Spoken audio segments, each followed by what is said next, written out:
Ladies and gentlemen, fellow PvPvers, we have two very special guests with us for the 11th episode of the Dudecast. Two legendary guests. People who are crucial, very important to the community, to the history of PvP. We have RAS LUINE, and we have the original list maker, EVONEX. Welcome to the Dudecast, fellas. We're happy to have you here. Welcome to the Dudecast. What up, guys? The Dudecast. I feel welcome. That's That's a nice introduction. Yeah. Yeah, I could have been better. I could have written something out, but I've not been planning too well for these. But yeah, so we have some things we need to address. There's been a lot of drama going on, so before we get into talking about things specifically with the RAS LUINE and EVONEX, we gotta bring up some things. So let me just pull it up here in front of me. We'll start with, let me see here. I guess we'll just start with the 2v2 tournament. Because so far, no matches have happened, unfortunately. I kind of figured this would be the case. I really thought that we should have, right off the bat, put everybody into group chats, because this is the only way the 2v2 tournament was successful last time we did it. Is we had to force everybody into group chats. We had to have some sort of judge or ambassador force them to do their matches and get everybody to say their time zones. So, I don't know. Chris, you were talking about starting this today. Is that what you wanted to do? Yeah, I think we might as well just start it today. Like, I don't think there's a point in waiting until, like, the weekend passes. I think now is the perfect time to do it, because the weekend is when everyone really plays. Okay. So I think we just full send it. We start doing it like after the podcast. Like, let's just get things ready. Okay. Well, then we'll do that. Because I'm hoping a lot of matches can happen this weekend. Hopefully. Yeah. So, all right. We'll do that as soon as while I'm uploading the podcast. I guess we can get started on that. So. I guess the next thing I wanted to mention was, I think I just wanted to knock this out of the way, Chris and Kyle, the big drama that's been going on lately. Kyle, what the fuck is going on with you, man, in game? You really had to come dressed up like WXO? Bro, no way. Show some respect, dude. Can we kill this guy? Not even gonna lie, Kyle had me tripping. I hate this Kyle. That's funny. Alright, but I figured we should just knock this out of the way. The accusations, the big call that we had, everything that transpired. Because it was a pretty big deal, and it honestly consumed way more of my time than I would like to admit. You were there for 5 fucking minutes! No, because here's the thing. I feel like we didn't even get everything done that we wanted to in that call. That's the part that pisses me off, because I feel like nothing happened. That whole situation was very obnoxious to me. But, yeah, I was thoroughly nettled. I'm not gonna lie to you again. So it was just fucking Buddy screaming the entire time. Well, let's break it down for anybody that's listening. So where does this drama start? Well, I was the first person in the call between all of us. Yeah, so break it down a little bit, Kyle. Tell us. Well, okay, no, I guess it started before the call. It started with the 3v3. It started with the most unholy pairing of all time. Quite frankly, the fact that we have these two in an enclosed space was just a massive oversight on our parts. UIT and Gun Live. These two do not mesh well together, gang. I'm not gonna lie to you guys. No. Having them both in the same area has proved challenging. Two extremely clashing personalities. They absolutely do not mesh well. And it's been a little rough on us trying to get everything to work out the way we want it to with them. So there was a 3v3 that happened, and UIT lost it. And after it, Wait, actually, I don't remember if he lost it. I think he did. No, yeah, no, I remember. He lost it, and there were some heavy accusations towards Gun about cheating in the form of using potions. And having a way to constantly load them without it being visible on your character. So we're getting accusations of invisible glitches again. We've wrapped all the way back around to it. Now, when the call actually happened, because we scheduled the call, we were like, okay, something needs to happen here. Kyle, do you want to break down how that call went? Oh, he really does. Oh, Lord, okay. Alright, so that was a shit show. It was more UIT just wanting to expose fucking Gun than anything else. Like, instead of actually getting anything done for the first, like, good amount of it, it started out, good for the first few minutes, and then it led... Wait, can you pause? Do your best to hold on to your thought process, because I gotta interject. The reason we had to do this call is because the accusations were not... They didn't just happen in a call, they happened everywhere. Like, he publicly... put Gun Live on blast everywhere, and so keep in mind these two guys are ambassadors, and I guess after this I'll make a point about publicly exposing people, because I don't think that's the route that we should be taking. I think so long as like people report things to me and give me evidence, I have better tools to like punish people and give them incentives to play legit. I think people just spitefully continue to cheat, but continue on with breaking down the call, Kyle. I'm sorry. Okay, so sorry, I gotta get my train of thought back again. I know. So we're sitting there. UIT just wanted to expose Gun. Then fucking UIT out of nowhere. I'm like, dude, shut the fuck up. Chris isn't here. Mace isn't here. It's just me, you, and the rest of the boys. UAT starts just crashing out, going off on fucking Gun Live. At first, it was like, you know, basic, you know, the basic. Oh, what about the pods? What about this? But then he started going like more and more deep into it, into just some crazy shit for a while. Just constant repeating loops of the same 5 things over and over and over and over. It was fucking bad. Like, it was and I had to, I mean, anybody who was in that call can interject with what happened with this, but I at multiple times had to yell fucking UIT out to tell him to shut the fuck up. Because I wasn't there for that part. Yeah, I was the one mediating everything.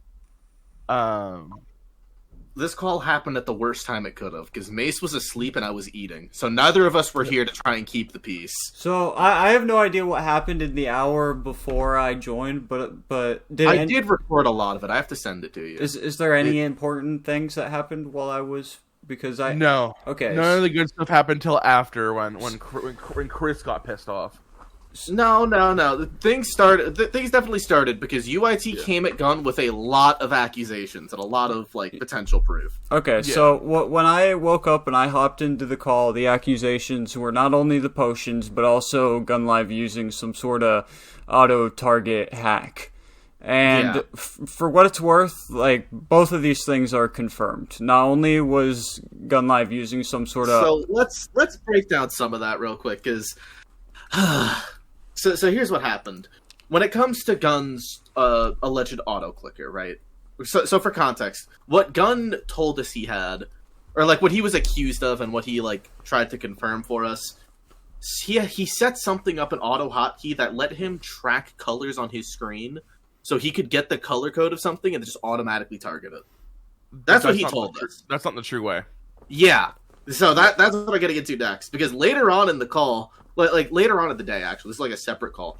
I think it was Pasto going off about how Gun was just lying and apparently we're idiots for believing him. Do you remember hearing that? Yeah, and he says that it, like, everything with being able to auto-target certain players is completely doable through Carbon, which is the program that they've always accused Gun Live of using, so that is something that would track. Now, here's my problem, right? Because here's the thing that bothers me. If this is like, if everyone knows, right? If everyone knows exactly what he does and like what's really going on, why do we have to play detective to figure this out? Why do we have to play detective and investigate the most cryptic son of a bitch in the server? Because GunLive just lies about everything. Mm-hmm. Why was this never just said to us? Why do we have to jump through all of these hoops to prove what these people want us to say? Yeah. Okay, so my problem with everything that happened is this. I wanted to have the call because not only, like, I understand, given the circumstances and given the fact that we just had a 1v1 tournament, that GunLive needs to be condemned and, like, something needs to be done about him hacking. So that was only partially the point of hosting the call. The other point was the fact that we cannot go around publicly exposing people, and especially not if they're within our ambassador team. This team I constructed so that we could work together to keep PvP alive and active and to keep it growing. This whole thing about, you know, feeling the need to go out and expose people and shame them, to a certain degree, I do think it's necessary, but I think that is one of the last tools that you need to be using against players. I think there's multiple other steps we could have taken. And UIT probably at this point thinks there's no point, but the thing is we've failed at every single point where we could have done these things with GunLive because UIT was constantly there trying to expose him, constantly trying to shame him, constantly sending things to other people, constantly spreading things that were being sent to him. So the other point of the call was to be like, look, we are a team. We have to work together. Like, if it's the case that this is true and GunLive is hacking, which it obviously is in my opinion, I don't think there's any doubt about it, and that he was most certainly using potions. Like, we need to talk to him. We need to tell him that that's not appropriate, that if he continues, he will not be allowed to be an ambassador. He will not be allowed to participate in any events. And now going forward, he needs to take extra measures to to prove that he's not cheating. He's going to have to record multiple things. He's going to have to show us things on it. These are just things he's going to have to do now since he's been found guilty and he's got no real defense. But it's like, these aren't really things I couldn't even really establish these things in the call because UIT was going fucking nuts, bro. Mm-hmm. So I get that's like still he was cutting people off. He was like, the call happened before we needed it to. I don't know why they were so hasty to just jump in the call with you not there. They wanted to fight. Yeah. So there was an hour of fighting before either you fuckers showed up. It was bad. So that's the gist of that drama. But I would like to wrap that up by saying, people. If you are suspecting somebody of cheating, and you even have evidence, please send that to me, or like send that to one of our ambassadors, or preferably send that to me, Chris, or Kyle, and we will take care of it the best we can. I promise you, we will have more of an effect than you will going out and making your video or whatever it may be. And if it just so happens that they don't stop and they continue to cheat and hack, I will expose their asses. And if necessary, I will just kick them out of the Discord. I'm not afraid to. If people want to disrespect this revival and this community and all the effort that we're putting in, then there will be repercussions. But I'm not. If people are trying to shortcut and like circumvent these like avenues I'm trying to take, then I won't. These people aren't going to get punished the way they need to, and that's kind of the situation with GunLive. So I understand why people like Posto and Scythe are upset, but you guys are seriously fucking up what I'm trying to do by going about doing things your own way. You can either work with me and we can try to change this for the better, or it could just be the Wild West and everybody can cheat and hack and do whatever the fuck they want. So, which is what's been happening for years. Yeah, because a lot of people want Gun banned already, and like I'll be so real. Gun will hear this, so like I don't care if he does this. If this were my server, I would have banned him by now. Yep. But the reason it doesn't feel right to ban him is because like we're just kind of listening to what people are saying before they give us any proof of anything. Mm-hmm. Like, there are so many accusations against Gunn. It's like, oh, dude, everyone knows he's doing it. Who's everyone, motherfucker? Tell us that. Yeah. It's all just like, everything just sounds like a rumor. Everyone sounds like a liar in this community. Yeah, I agree. But on the same note, I mean, we also need to. I think we're going to be talking about this, but it's not just Gunn that is the true issue at this point. I mean, there's so many people fucking hiding shit and damage boosting. That's a massive issue right now. Yeah. I mean, I'll stay on business on this one. Fucking Pasto, and we have screenshots of this guy healing using healer at like 9.5, 9.6k. He uploaded a video of him doing it. Now, he says it was an accident. Now, if he didn't take the steps to actively hide it and he just fucked it up, whatever. But like, now I have no idea. Because I remember Gunn was getting on my case. Someone just left the call. Okay, now we're good. Because I remember, I think it was Gunn getting on my case. It's like, why aren't you guys punishing Pasto? He damage boosted in a video. And I was like, motherfucker, no one told us this. Literally, nobody ever said anything. Like, that call was the first time I heard about that. We could have handled this. And we would have handled it, but no one tells us shit. No, yeah. And then you go into a call and they go, "Well, aren't you guys doing this? You didn't fucking tell us, dipshits. It's fucking simple." Dude, I sat there for after that fucking ambassador call and that fucking the public one trying to PvP and just do something. I have 10 of them join up on me and start. So what happened? What happened to the call? Dude, it was funny listening to that. It was funny. Yeah. I listened to Kyle like getting dogpiled. I'm just sitting there deflecting half of it. I said, just wait for the dudecast. It's fucking simple.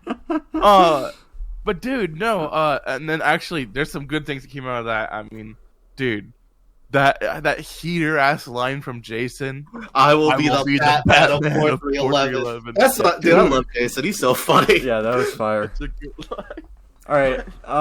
Let's move. I think we're approaching the 20-minute mark, so we are going to need to move into. We've been neglecting our guests this whole time to get that out there. So, we're sorry. Hold on. Just one last thing. Guild. We are approaching the Guild War arc of 4.3.11, so get your guilds established if you haven't done that already. In the announcements, it'll tell you how to set up your guild in the Discord, and pretty soon we're gonna have a guild tournament, so just be ready for that. Anyways, now it's time to dive into the juicy bit of this podcast. What we've all been waiting for. The reason I'm here. This is what I've been waiting for. Dude, I've been waiting weeks for this one, dude. And I know there's other people that have been too. RAS LUINE, EVONEX, what's good, motherfuckers? What's going on, guys? What's going on, dudes? So, I figured we could start by, so I wanted to start with EVONEX. I wanted to ask him something since this is more often than not when I'm asked, what I should be asking you about. People really want to know the origin story of how lists began, how your inspiration behind lists, what the goal was, how early that even started, if there was somebody before you. Like, people want to know the origin story of AQWnetwork. Do you think you could break that down for us? Yeah, totally, man. So the origin of the list actually didn't start with me. It started with WXO, Wixo, Huzo, however you want to say his name. Back in like late 2009, he actually had a top 10 list. It was more of like a ladder where you had to, if you want to try and make the list, you had to 1v1, beat the number 10 person in a 1v1, and then you would become number 10. I love that then idea. Number 10 could challenge number 9. Yeah, it was a really cool idea. Unfortunately, it kind of fell off pretty quickly. Like, it was cool for a few weeks, then people kind of stopped giving a shit about it. But yeah, it was a sick idea. And then for probably, I don't know, well, till whenever I started AQWnetwork, like 7 months later, there was no list. The reason I started. What year was this? So Wixo started his list late 2009. I started my first top 100 in July of 2010. So the whole PTR era, for the most part, there was no list or anything. And just like, so some background, when PvP, AQ Worlds did not always have PvP. When it first launched, it was launched on the PTR server only. So the whole PvP community was really, it was totally separate. Like you had to go to a separate web page, separate link to even access it. Oh, that's crazy. So, yeah, it was wild, man. But the community back then was like really strong in terms of activity. It was like probably 200 really active players for most of PTR. Jeez. Which was awesome. And then the thing about it though was it was members only. You had to have membership to access the server. So when they finally, I don't want to say perfected PvP because as we all know, it's not even close to perfect. Never happened. It got, close to a point where they decided they could launch it for all the servers. They were going to shut down PTR, and in the last few weeks, the last month, a few players, if their membership didn't renew, they're like, oh, fuck this, it's going to be non-member anyways, I'm not going to renew. And so kind of the end of PTR, a lot of people stopped renewing because of that, and we saw the community start to go down a little bit. And then when it went to the main servers, everyone kind of split off into different groups. There wasn't like a cohesive community. And for a while there, for a couple months, it was like pretty dead. I mean, there was a couple different like sub communities of 20 to 30 players, but even when it was active, it just wasn't, there wasn't like the same like passion and like competition, and there wasn't as many like beefs and all that good shit that's sometimes annoying but makes PvP what it is. Oh, yeah. It felt like it was dying. So I just want to do something, give people like a goal to work towards, keep them active. And my first list ever, the first number one was Neuro. And the whole reason I put him there, because he was a super divisive player. For those who don't know him, back then, he was a fucking asshole. There's no other way around it. But he was loyal. Like people either fuck with this guy heavy or hated his ass. And I don't think most people thought he was number one, but he was a good ass PvPer, and he was like, people could respect it even if they hated it. So I was like, this is the perfect motherfucker to put number one, even though I don't think it's going to stir up controversy. It's going to get people heated. People are either going to defend him or just fucking go after me. It's going to be, So to give you credit, I think I agree that the first ever undisputed GOAT, like someone who could most people agree, and he was playing even before me. That's why I say this. Like I'm not from, I played some of the PTR, but not the entirety of it. So I think Neuro really was like the first number one player. Like for a few months at least. I do think that that's true. So you got, I think maybe at the time that you made the list, that wasn't like universally agreed upon, but it wasn't a bad shout. And to give you credit, he was like the first number one player, in my opinion. Yeah, I think personally, I don't know if he was ever number one. I already know your opinion on these two players, I think, but to me, the first number ones were Tobin and Von Stoke. But by the time I was doing the list, they were already like going inactive. They weren't what they once were. Yeah. I think Nora was like the perfect pick for the first number one. No, I get that, but we could talk about it. But yeah, like Von Stoke, like that period, like you guys have to understand like the dark ages. Like if you see the videos from like 2010, like it probably looks like really bad. However, like we were before that period. With props. Yeah. Like before that period, like you got to in one-on-ones. It's also because the game functioned a little differently. It was a lot harder to get one kill. So like before, like I think like the first time that was really like the format that we have right now, like the one-on-ones where you room hop, that happened until like I don't know, like sometime in 2010. That was during the Darkovia Brawl era, which is probably surprising because again, Von Stoke and all of these players where before really you were like room hopping. Like believe it or not, there was a period where like the meta you could rest, and Warrior worked a little differently. Warrior was the best class, so there was a meta where you would like rest in between Stun, prep rep. strike. Yeah. Yeah. So you would like run the prep strike. It would take like 8 seconds to go off. It would take forever, and then you would rest in between. And you did that. You were you were immediately Heck. better than everyone else. Yeah. But again, there was like this was even like at that time you wouldn't even slide. Like slide, you could do it. People did it, but it wasn't optimal. Like you were actually throwing. So you got to realize that there was like the PTR thing, like pre-Darkovia Brawl, things were really, really, really caveman.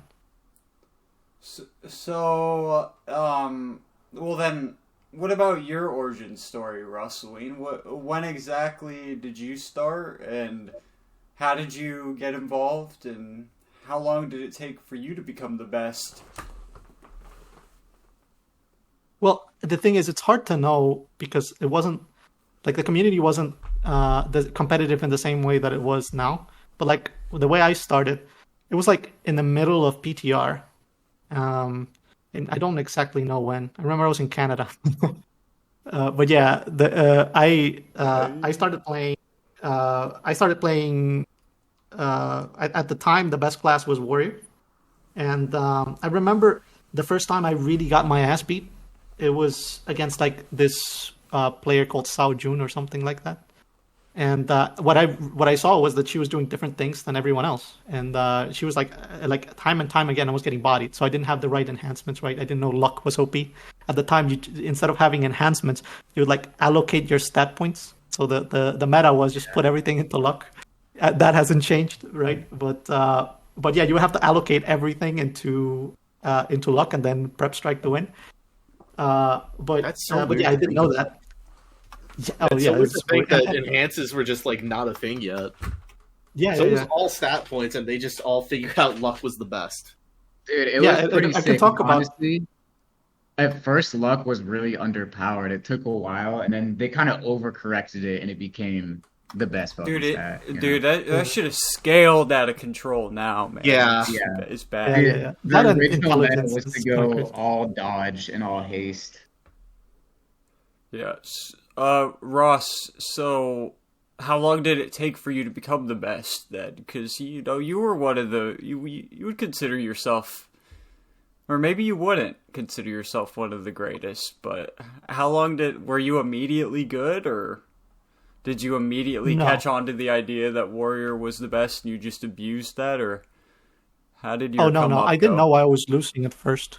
So like I again I was a kid, like how fucking old was I? But yeah, I didn't know what I was doing wrong at first. But then I saw another player bodying this Sao Jun. It was another warrior, and he was actually cool. And he was using like a really weird weapon. It was like a wrench thing from like this dwarf. And I thought like I know that's exactly. oh, that's why are players I know using the this exact garbage? weapon.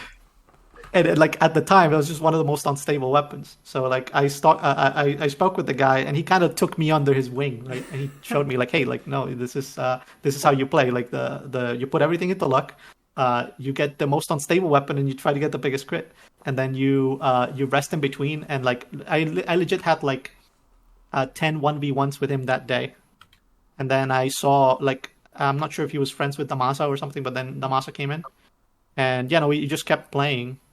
But for the whole period that Warrior was the best class, so you got to realize that at the time, all these changes were happening in PTR because there was this one dev. I think I'm not sure if he got fired or he quit, What but teammate? his name was Minimal. Oh, Yeah, so Minimal is really the guy that's behind all of everything that's in AQ Worlds, like I the remember PvP. him. the thing about and you know, you got to realize, why does it feel like the game, like the PTR got rushed? Like, why did that end? It's because he left and like nobody could touch the code. Like, it was such a fucking spaghetti that nobody wanted to mess with that. That's the story that I've been told. So that's why PvP got released in the way that it did. It was never going to be like super polished, but that's why all the changes slowed down and everything. But So anyway, it's his fault. well, It's I don't know all why this he left. guy. So I don't know why he left. But let's find him and like let's find Yeah, him. maybe he and could see if fix can it. Fix it. Yeah. But anyway, like so from Damasa, and then I found out about GT, and then there were like the forums. So I that's when I started. Were you like, in GT? kind of. No, I was not in GT at the time. I didn't like the idea of clans at the time. Yeah. But yeah, I didn't join PV, but I would still go to like all the meetings and stuff. Like it was funny. Like every time, Doixo didn't like me because of it. But yeah, I With was her in like mascot, dude. yeah. But that's when I think when Healer got super buffed during PTR. I think that's when I think I became like one of the best players. I'm not sure if absolutely the best one, but it changed in a way where like Warrior is okay, but Healer is by far the best class. So I started just using that, and then the reason why I think I was better than everyone is I would room hop way more than anyone, and you know, you didn't realize it, but you were kind of somewhat abusing glitches that we had no idea what they were. Of course. But it was harder. It was harder for people to play me, and that's when I think I started like when I became like better than, like significantly better than average. I'm not sure if I was the best player at the time, but I think that I could have a shout. But I don't think anyone else thought that at the time. So, And then what about your legacy as second best mage of all time? How did that come about? Oh, here we go. Oh, so okay, so yeah, let's talk about mage. So what happened was so mage was healer was really OP, and everybody was picking like their classes at the time. So everybody wanted the main to be the best person in like each class, and at the time healer was like, you got to realize that mage, was one of the most unusable classes because there was because people weren't room hopping. There was like no advantage to range. Yeah, you had no real to your ability protection. being ranged. Yeah. And at the time, healer got a little bit. I'm not sure if healer got nerfed or just other things came to like other things got buffed. But I remember that mage got changed, and I was like, wow, this is sick. Like this is actually good. I didn't think that healer was the mage was like the best class, but I just thought like this is fun. Like and I can, like, no one else is playing mage, so I can make a I think I can beat people with this. And so that's when PTR, like not Darkovia, the bludrutbrawl got unreleased. So they got rid of that, and then Darkovia Brawl became a thing. And with in Darkovia Brawl, a lot of things changed. But yeah, that's when I really started, beating players. I remember there was like one-on-one with WXO that people like talk about because I recorded it, and but yeah, it was there was a mage versus berserker. I think berserker was one of the best classes at the time, and mage, nobody thought mage was even like tier 3. So I beat him pretty soundly, and that's when people started to rate me, I think. But in that time, I started 1v1ing, and that's when really like from that 1v1, it's that people started really room hopping in 1v1s. Like So before you that, people started would not do that. So that was you. So I mean, room I think it hopping would have always- happened anyway, but Maybe people eventually, weren't doing but it. Like I had to you really explain it to started. WXO. Yeah. Can I I had to add on explain to it, that? Go ahead, brother. So I think room hopping, there was a few people that were doing it to a very small extent, but they were kind of doing it mindlessly. They weren't really using strategy. They were just like, oh fuck, I'm about to die. Let me get out of this room. I think partially it was room hopping, but really I feel like nobody at all took advantage of ranged skills until Ras made it obvious that nobody could even fucking get close to him if they weren't using range skills to their full extent. Like that is range to this day. Most of what makes people good is their movement skills that allows them to hit people when the other people can't hit them. That's to this day the single most important aspect of being a good player, I think, is having that advantage. And Ras was like the first one to figure that out and just use the shit out of it. And you know, EVONEX, how old were you when you started making lists? how old was I? Dude, I was probably about 14. 14. Damn, that's crazy, 14, dude. 15. Yeah, so maybe 15. I started PvPing when I was 12 years old, so that was kind of like late 2010, and it was because GT came to my clan website and they like raided the shit out of us and bullied. Dude, they bullied us into coming. None of us had ever PvP'd before, and they made us come to this maze map, and they were demanding that we line up, and we were like, what the fuck is this stupid shit, bro? And they were like trying to make us line in this weird order, and we just were not having it, so we just started flaming, and we probably sat in that maze map for about a good 2 hours just flaming each other, and then they eventually were like, all right, you guys lose, tech win, and then they all logged out, and so that's how I learned about PvP. Dude, I remember looking up on YouTube more about PvP, and that's how I found your channel, and to me, you were like the godfather of PvP, dude. I had to find you.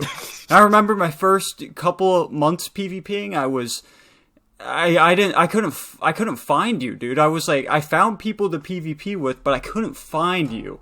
And then I remember finally finding you when I hopped over to the server, and then I finally started seeing you in bludrutbrawls.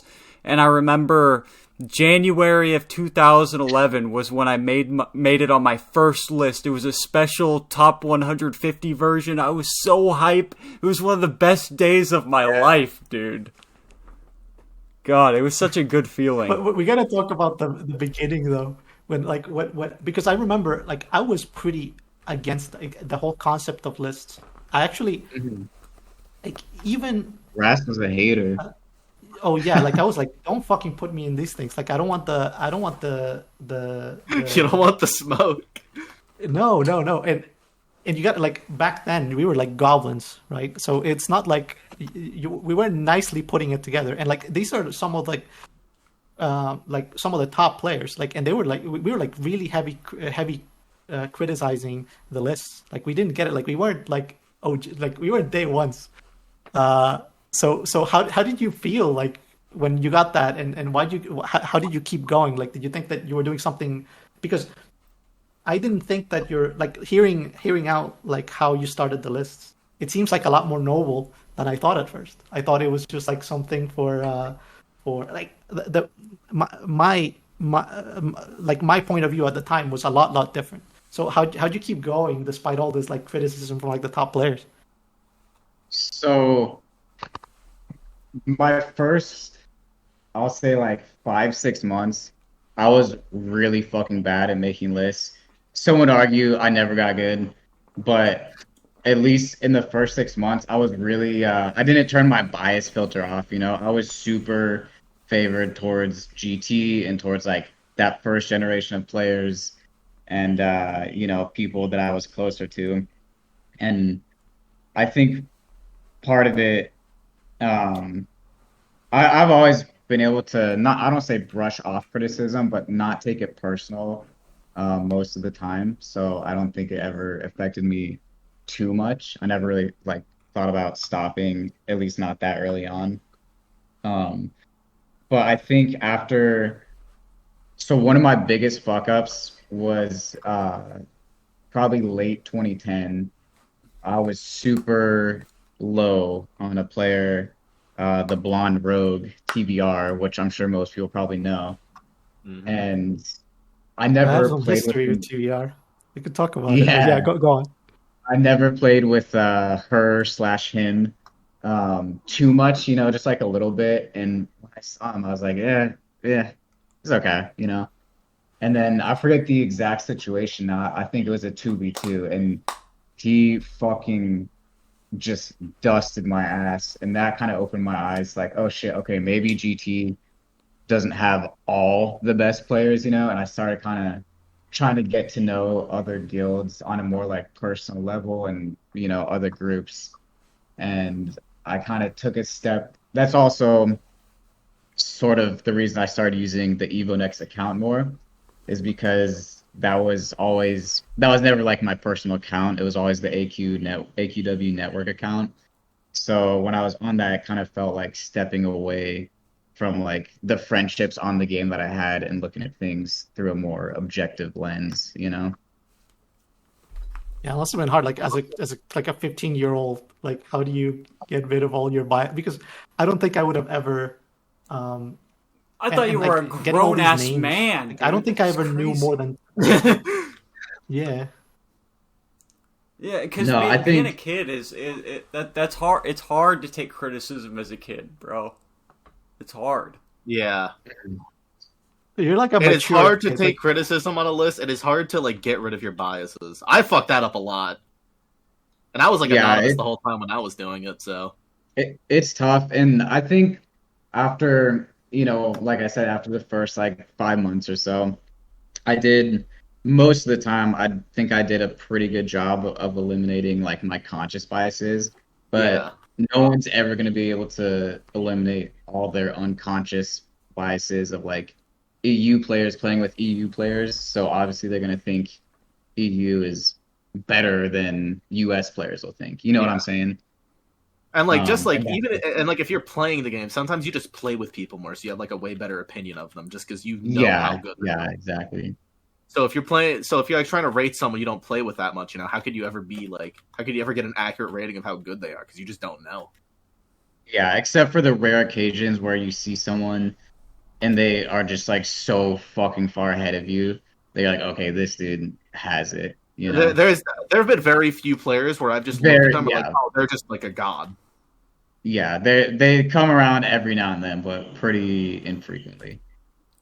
What are your thoughts on the different eras of PvPers, since you were around for at least a few of them? Or do they differ a lot, or from you know? How so? Like in their PvP? Yeah, like mechanic wise, attitude wise, mentality wise. Are they more? Have they grown more childish, or? This is gonna sound crazy, but I think this might be the most mature the community's ever been, which is weird. That pretty feels sad. wrong. It's pretty fucking sad. I think I agree. That's the worst part. Either right now or super early on, like first few months. But yeah, this community's always been pretty shit-headed and degenerate, you know. But as far as the PvP styles, I think you kind of start to see the change when people start using teleports or glitches or whatever in like the mid 2010s. But I feel like it really went to the next level when hacks got spread beyond just a few players. You know, like there was an era there in the late 2010s. Those are the true dark ages, man. Yeah, you guys know what I'm talking about. So I think that's by far the biggest difference in the play style, you know? To summarize, I think that there's like a few eras, right? Yeah. Can we talk about them? Like, so like the first one is, you know, the caveman, like the caveman stuff, which is up until, I don't know, I guess like 2015, 2014, when people started figuring out teleports. That's like the first era, because anything prior to that is. So there was a couple players who I don't even want to say they really understood how teleports worked, but like 102 and Subjugator, you can see them kind of like realizing something's happening, you know, like they're repeating the same thing, and it's working to their advantage, but they Yeah. don't really understand what's going on. Yeah. And I want to say that was probably like 2012, 2013, but I think it wasn't until after that the door like really got kicked open. But I know for a fact, like by 2014, Otis was using glitches, and I'm sure UIT was too. So by 2014, there was a basic understanding back then. Except it was it was gate kept super hard though. Oh, absolutely. Yeah. And I think that's the one, like that's the main difference from like the beginning of the game and in those periods where people stopped sharing stuff. And I think maybe it's because there wasn't like a forum. So in 2010, everybody would go to the Artix Entertainment forum, which was like absolutely terrible. Like it was super moderated. Yeah. But like everybody was talking in the same place. So at least some of the stuff. Like there were guides being passed around. There were like and that at the beginning I think was helpful in stopping that that mentality. Like it used to be that, you know, if somebody would cheat, I think I remember the first cheater in this game, like the first person trying to like the way that they would cheat is they would like use they would like teleport but like actually teleport frames. So like, you know, they might be in frame 2 of the map and they would teleport to like the safe zone so that they wouldn't die. And the first player that did that, I think it was like Cadenza or something like that. But yeah, I strictly remember it because like the attitude was much different. Like she did that and then like she was like blackballed for like ever. I don't think she could ever rejoin the community after taking, and it was like super basic stuff where you just like download the trainer and then it's super blatant too. Yeah, it was much easier to detect. Yeah, there was no attempt at hiding it, really. Yeah. And people, again, it's because like people wouldn't do it, and if they did it, it would be so obvious and immediately called out. But again, people had this place where they could talk, even though it was like super heavily moderated. But the fact that there was just one place where everybody gathered was a huge thing in stopping that mentality of like hiding. You know, if I find some cool shit, some cool tech or something, I'll share it with everyone, and that I think stopped being the case after the forums removed the ability to speak about PvP because of the toxicity. Which, to be fair, like you know, you could argue about it, but yeah, I think that's the reason why that began happening. It's because players don't really have a place where they can talk about these things. I think this Discord is like the closest to being unified we've had in a while. Oh yeah, which is like it's a good thing, but people have butted heads a lot because of it. Yeah, and it's impossible to moderate. Like it's just people are going to you know be shitheads, and there's no way to like stop it. It's just the nature of the game. I think there's some ways to address that. I'm not sure if I'm not sure which one's the correct one, but yeah, there's definitely like we definitely need a place to talk about PvP. Even though we don't really do that, like people don't talk about PvP in like the lobby, right? They just talk about beef and stuff. Well, we do have like we are slowly starting to make an impact on like the casual player base, and like I think there are more people slowly like opening their eyes to the fact that this is a community that isn't just like 100% shitheads. People are finding like 5% of people that are kind of chill. Dude, I think like if you look at the videos being made about AQ Worlds, like a lot of them are PvP, and a lot of them they look cool. Like it's cooler than, you know, if you're one of those players, you like to do like the ultra bosses and things like that. You know, PvP is the next step. So I think those players eventually, you know, a small percentage of those players, which are already like a very small percentage of the total player base, I think they eventually will find videos about PvP, and they might be interested. I agree. And you know, they're going to have to get over the fact that the first impression is going to be bad. So you are going to get a bad first impression. You're going to get your ass beat. But you know, if you make it through all of that, maybe you could then join the community. And I think that there's like that's tens of players, you know, and that's enough to maintain a community. Do you and EVONEX think that cheaters can change? No. No. Just off rip, no. Off rip, no. I don't think so. If someone cheats regularly and they're always trying to hide it and they keep getting exposed, no, I don't think so. But if there's like a player who fucks up like one time and gets caught, and then I'll give a pass for like once or twice. But if it's a recurring thing, no. Okay. Yeah, because like sometimes mistakes happen. Like there are items that damage boost. Sometimes people accidentally equip those, and if it's like every once in a while, it doesn't happen a lot. They take it off. I get it. Sometimes people fuck up, but there is an active attempt to like hide cheating in this game by a lot of people, and I feel like those people, I don't think they're going to change either. Yeah, I think like something that also hurts it is a lot of other cheaters will like have each other's back, you know. And some newer players will literally be brainwashed into thinking that these guys don't cheat, you know, because they'll like take them under their wing. It's crazy. You know, it gets normalized. I think that's really hindering us. Yeah, I agree. I just noticed I've been muted for a while. Brother.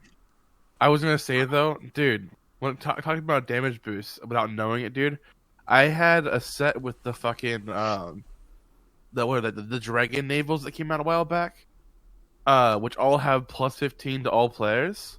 And I was running that for a good year or so without even knowing it was new. Well, I didn't know that the boost actually made a difference in PvP at all. This guy's a liar, bro. This guy used to use damage boost capes against me in 1v1s and pretend like he didn't know. This is before that shit. All right. So I think like the biggest damage, like, and it's not a matter of like, the thing is, it's not a matter of like, you know, why, like, should players be deserving of a second chance or things like that. It's just a matter of like, what's the damage that it does to like the community. What I see is, you know, as soon as anything gets mildly competitive, like we have all of these players that are, you know, they're good. They can all compete at a similar rate. As soon as that happens, that's when cheating really starts. So like players don't really cheat when they are the dominant players, right? But whenever people start to catch up and whenever things get more competitive and actually fun, and then you can have like, you know, mind games, you know, where decisions actually start mattering, where like, you know, going to the right room, juking, these things start to really be important. That's when players start to cheat. And I think that's the wrong, like, if you have that mentality, you shouldn't be in a community like this. This community can't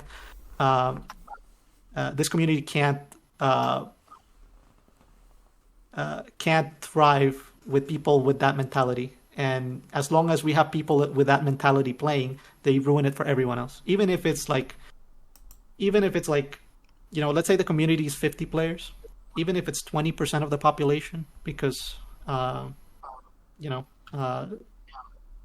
even if it's like 5 players doing it, it's enough where, you know, they're going to ruin all of the tournaments, all of the anything that gets any semblance of competitiveness is going to be ruined.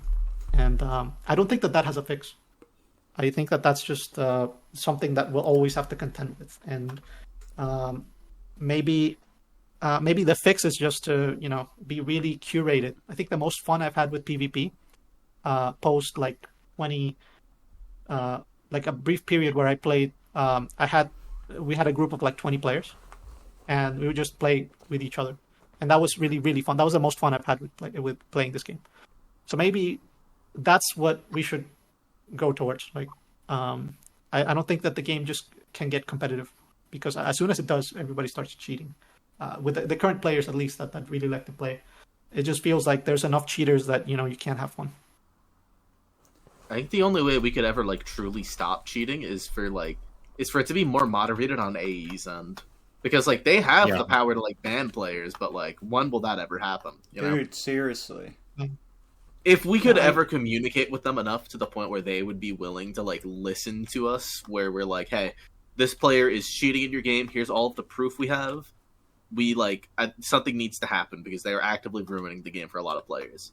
If we could get to that point, then that's how we like actively like countermeasure cheating. But we've never really had dev support like that. But you gotta realize that these are like bad actors, right? They're going to be bad actors. Like you then start playing a game of like cat and mouse, where let's say you ban the player, they make a new account, or hardware ban them. These guys are idiots. But you have to realize that AE are not very like competent either, so like they don't have the that's the issue. Yeah, so I think a lot of that has to be community moderated. I've tossed around ideas, like maybe creating our own client for PvP, not our own server, but just like our own client. Yeah. If that were ever possible, we could. Well, actually, yeah, it is with someone who's in the server. No, it's not that difficult. Like honestly, you could download, like you could go to GitHub, get the code for something like a Flash already enabled browser, and then just put a few buttons and just make sure that people use that. I know that there are some cheats that allow you to you don't necessarily have to use that client, but at least it helps. And you don't have to remove all of the cheaters, but you just have to remove enough of them. And that, like, again, it just has to be a small population. And I think right now the issue is that it's just too big of a population. What do you guys think about Bladefire? Our currently only exiled PvPer, to my knowledge. I'll be straight up honest with you. I think Bladefire is a meme. I think he's been a meme since like 20. Like, it doesn't matter how good a player is. If they're bad actors, man, you have to deal with it. And they're always going to ruin every single, like, any time that you try to do anything good, all these bad actors are going to come in and they're going to ruin it. They're going to ruin the experience. And then if you're not hard with these players, you keep giving them second chances, you're ruining the experience for everyone else. And and I think the worst part is, you guys should be doing this because it's fun for you. Like, Mace is I think the lead, like, is truly the leader of this revival. But Mace does this because it's fun playing with Chris. It's fun playing with Evasive. It's fun playing these 2v2s and 1v1s because the game is fun. So like, if you're allowing players to do stuff that's ruining your experience, then for how long are you going to let these people like have a bad experience before you quit? Like, that means you're not going to want to keep doing it. Yeah, so, I agree with that.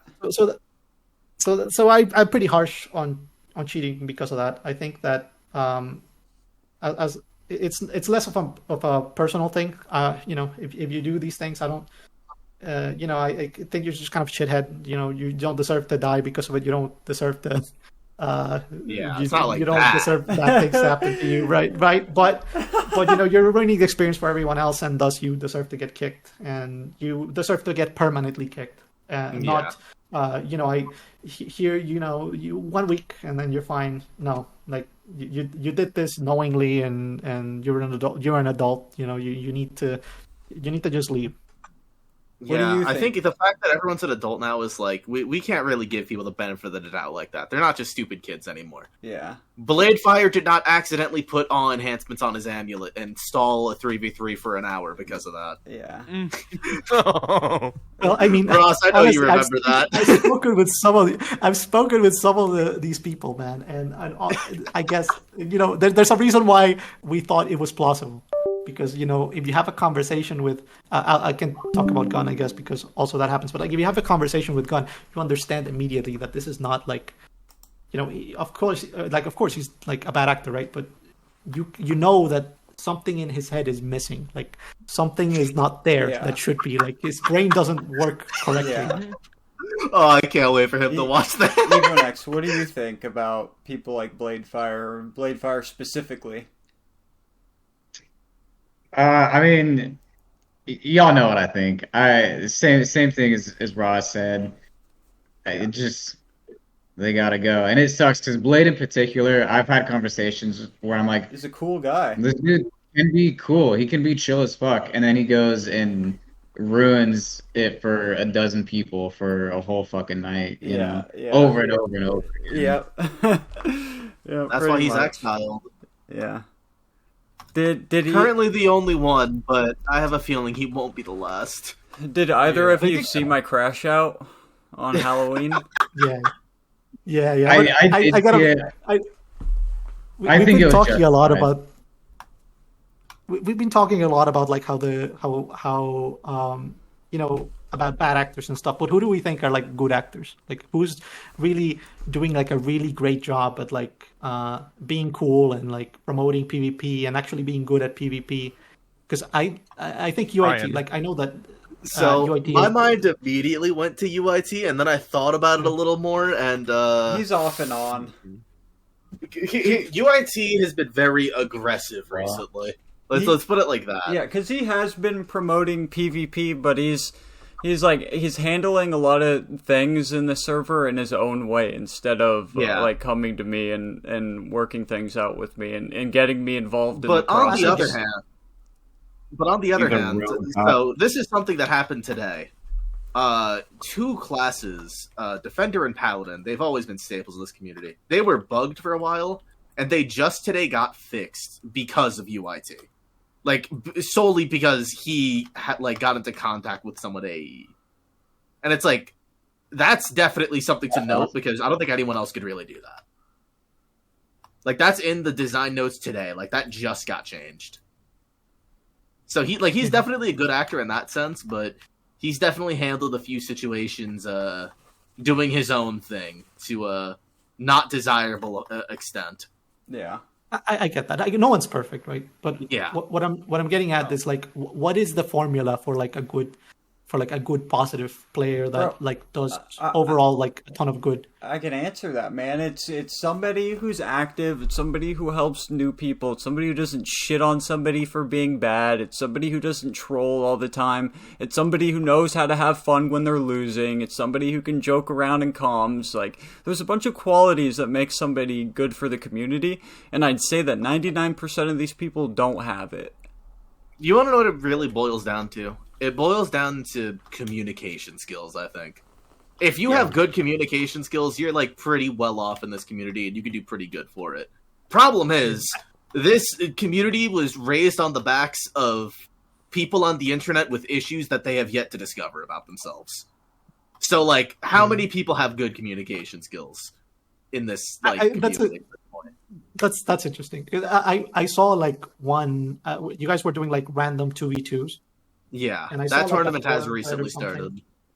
Right. But I saw like a forum thread where like somebody got paired up with a new guy, and I think it was UIT actually. I'm just placing UIT in this, but That he did would happen. like his immediate reaction was like, "Oh, I have to speak with this guy, my partner, and we're just going to like play for a while. I'm going to get this guy up to speed."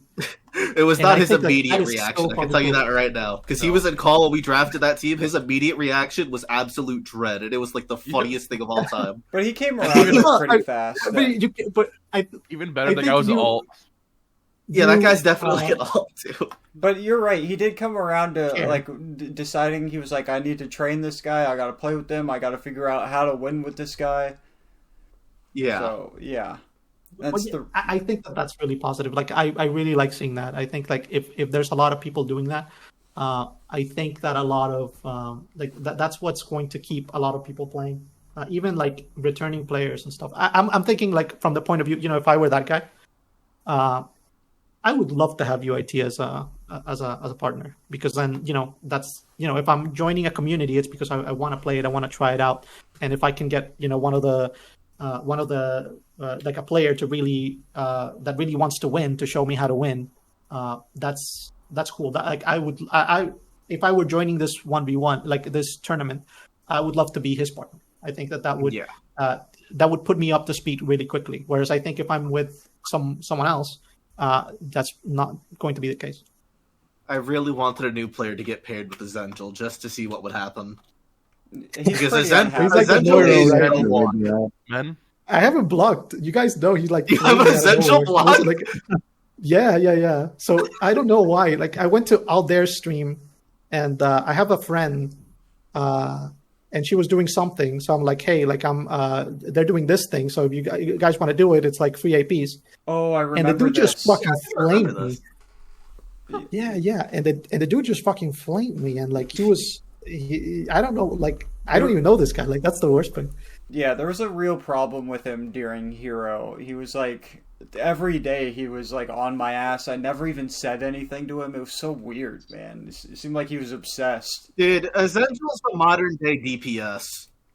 Yeah. I don't know if that's gonna make sense to everyone watching this, but like, I hope that puts into perspective of you two. he's just the modern day DPS. They're just like these gatekeepers, and I think there's always going to be people like this. You can't moderate it away.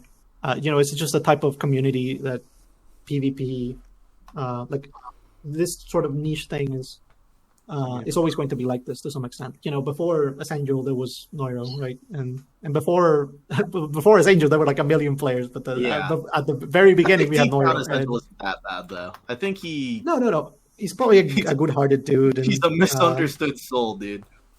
There's just something wrong with the wiring, like he just has to act like a dick sometimes. That's just how these people are. He also comes off worse because of the I language talked about barrier. gatekeepers though. I mean, we can't forget the un-AFK. All right, 4 new faggots, 3 elders. Not time, bro. Yo, not his time. EVONEX, I got a couple questions for you because I got a bigger question I want RAS LUINE to dive into if he's down. But before that, I wanted to ask you, first of all, so in terms of me being placed on the list, I only ever got on your list when I was 12 years old, and that's it. I got put on for a few lists, made it to 51, didn't even crack top 50. And I never got put on again. Was I just not a top 100 player, bro? Is that what? Yeah, you were just a shitter, bro. Also, back in 2015, No, why didn't you honestly, list me? I don't remember, Mace. I don't know. I hope that's a good answer. That's fine. What my other question? So, what? Okay, I was gonna say, did I go inactive for a bit after your 51? What actually happened was when I got 51, my laptop started overheating, so I stopped playing for probably 3 or 4 months, and then when I came back, I was never able to get noticed again for some reason. I was invisible, but that's all that really happened. Yeah, it usually, I mean, unless someone completely falls off the fucking map, I usually won't remove someone who's top 60 unless they're gone for a minute or they say do, so yeah, I honestly, it was probably just me not seeing you too much. I'm guessing that was this 2012-ish? Yeah, it was. Yeah. Because 2012, that was the most annoying year to me because I was my best friend was this guy named Mr. Cheesy Jr. and I brought him into PvP and I used to PvP with him every day. And even though we were always together, he somehow made it onto the list. I think even to a higher spot than I did. And the entire time, I never made it back on. So I was like, "What does he?" I thought you hated me at the time, but now I realize it might have just been the case that you just didn't see me. So no, it took me years to hate you, Mace. No, back then. So that was kind of the era where I was inactive, active again, inactive again. That's when I was graduating high school or close to it. And I was partying all the fucking time. I was kind of over it. For sure. And so I was I was missing people because I was off and on, and you know how it goes. Yeah, I feel you. My other question was, who's in your time of making lists, who is the greatest of all time? Has your greatest changed at all? Has your mind changed, or do you stick by the last greatest of all time list you released? So I want to be super clear. I do not stick by most of that list at all. Some of it I do, but a lot's changed since then. I also can't speak on anything like since 2020. You know, I know certain players. I know Percy's gotten really fucking good. I know Pasta's gotten really good. Yeah. But I can't speak on any of those guys.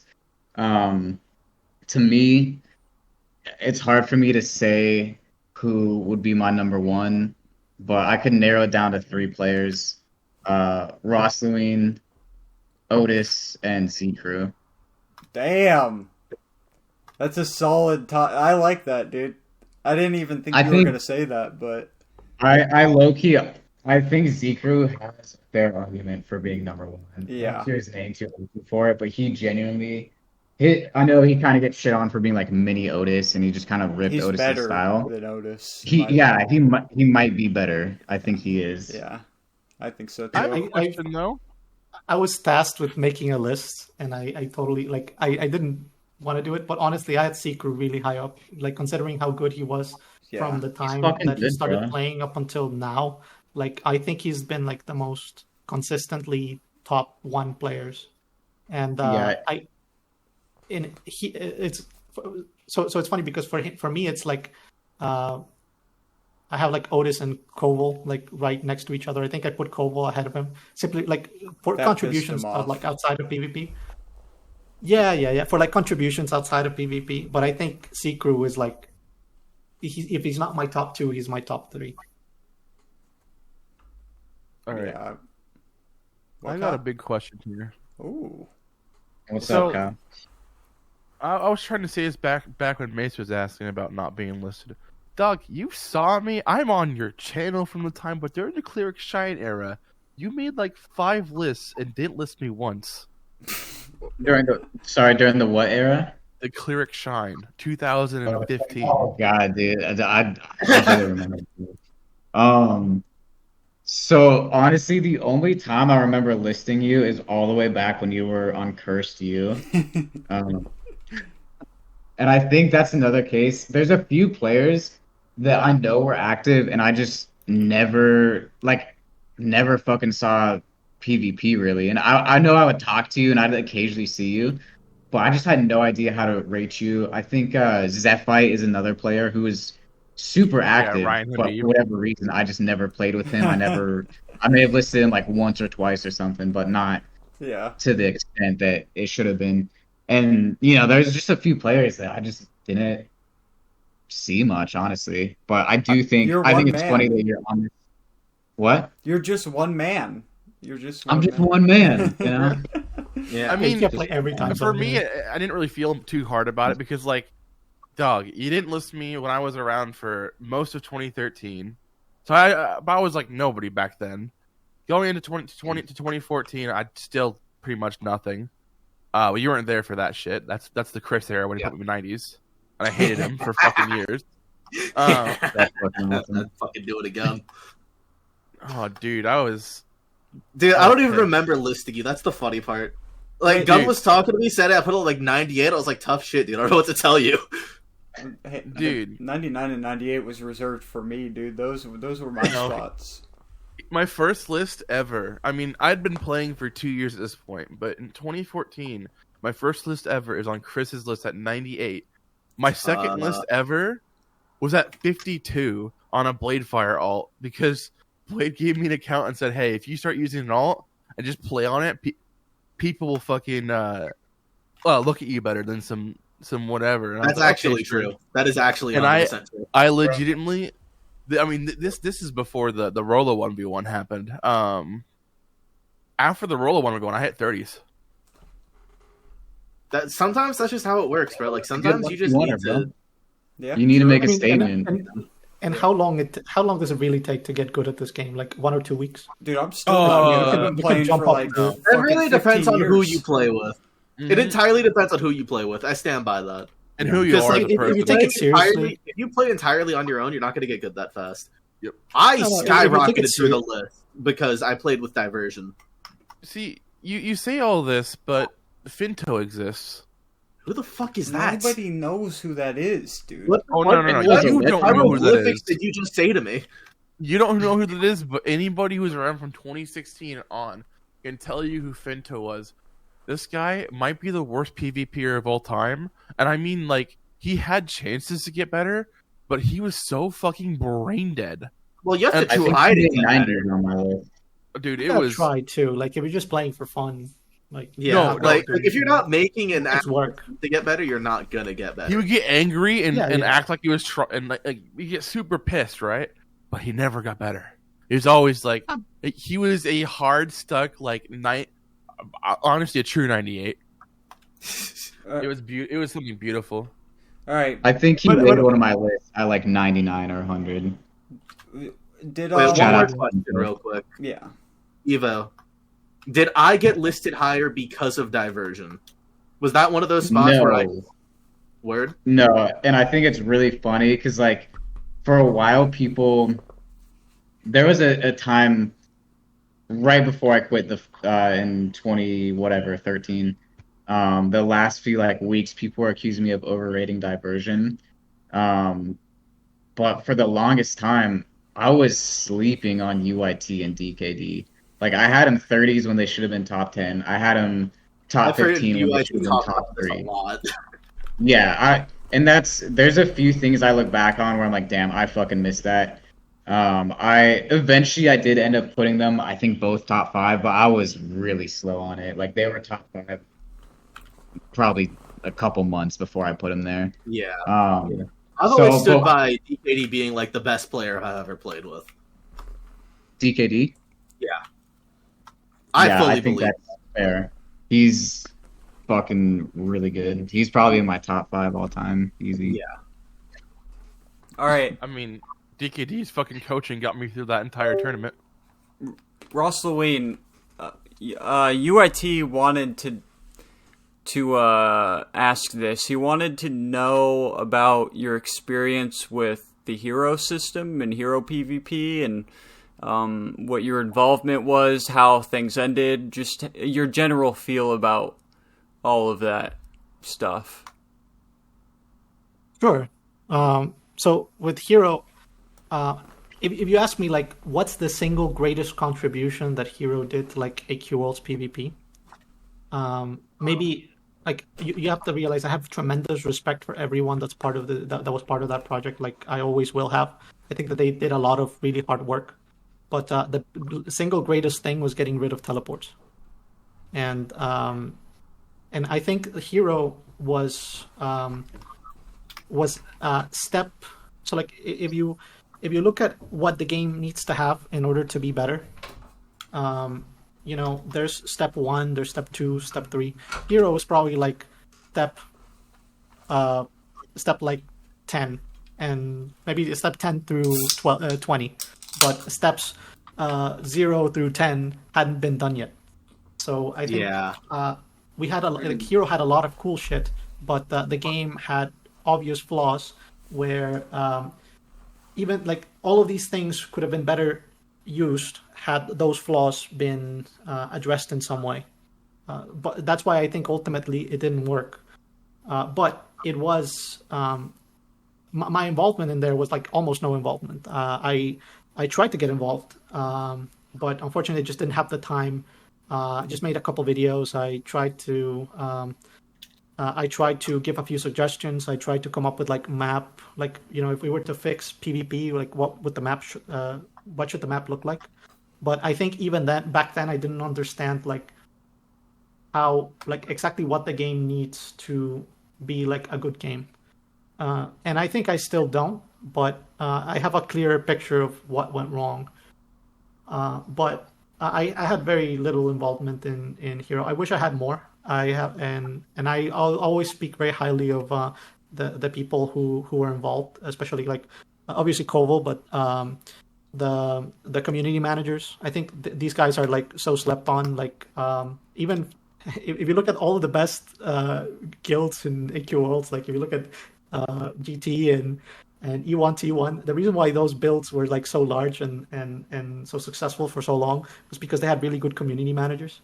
So like there was this one player that's everybody's forgotten about, but like her name was Maicompdr, and she would like bring in newer players, and she was like, yeah, she was like the barrier. I forgot about she was her, just like bro. a community manager, yeah.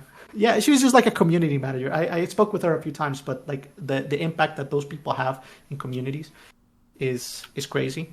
And She was fucking awesome.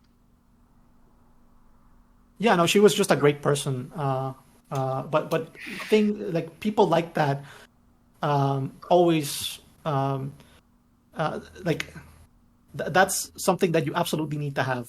And Hero ultimately didn't work out. It had a lot of really cool features, but I don't think I don't think we had the right mindset or the right involvement to make it work, despite all the effort, because it was a ton of work. Like no one has ever put as much effort into this game as Koval and the Hero team. Facts. I really think that if Hero came around like way sooner, like this whole community looks different. Definitely. If Hero came around by the time like I was first getting active, like back in like 2013, 2014, everything looks so different with that. But we never got there. It happened a little too late. I'd say one of the things that should be different is, if we make mechanisms to make the game better, they have to be self-sustaining. And if we rely on if every time we need a revival we gotta call on Mace, this is not gonna work out. I'm that dude. Ideally, we get to a point where you don't have to join a fucking Discord to play the game. You can just go in and play the game. I wish. And looks like it seems that we're very far away from that, and there's definitely a lot of work that needs to happen.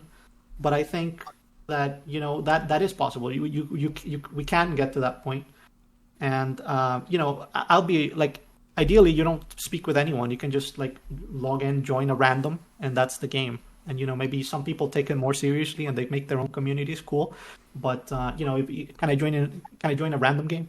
And if I join a random game, is that most of the time going to be fun? Maybe I have a bad experience 1 in every 5 matches, but if the rest of them are good, it's still going to be a good game. I like to play.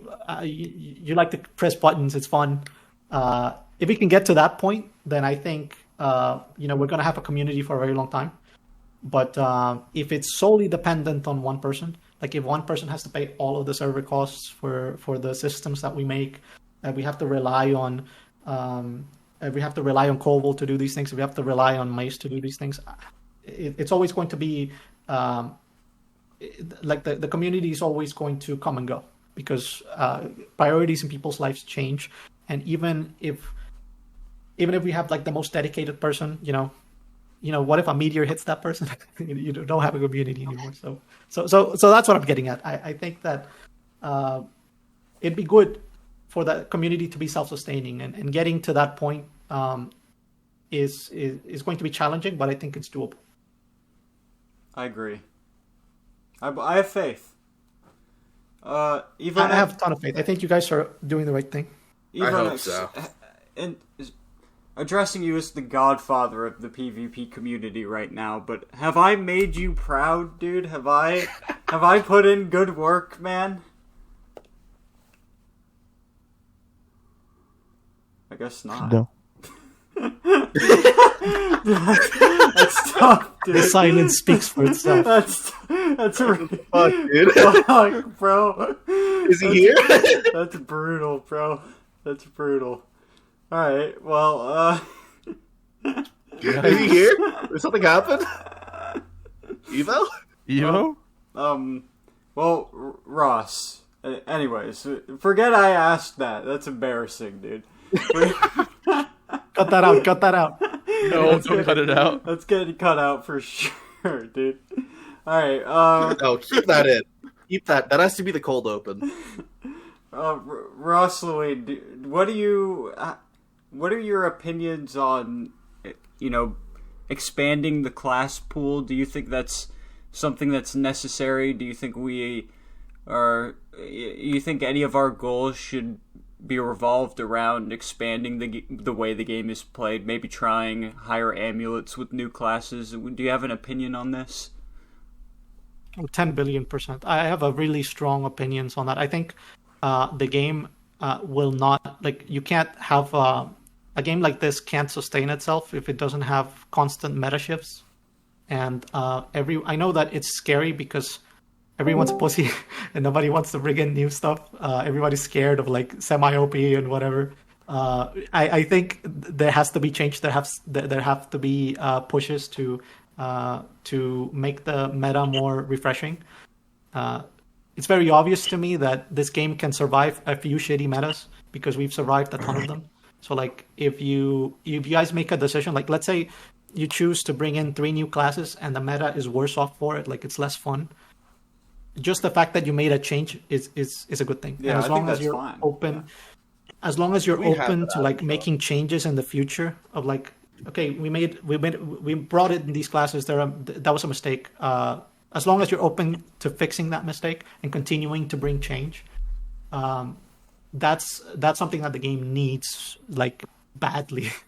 And Yeah. it's been so long. Like one of the things I'm most disappointed about is the fact that from 2010 to up until now, we're basically still using the same classes. It's like It's sad. 2 or 3 different, and that's sad. really So- really fucking lame. It feels like I've missed nothing. Evo's back. Yeah, Evo, you fucked me over. Yeah. Man. I'll never forgive you for that. Did you hear what Sorry, Mace bro. asked you, My, dude? my power went out. Oh. My power went out that island life.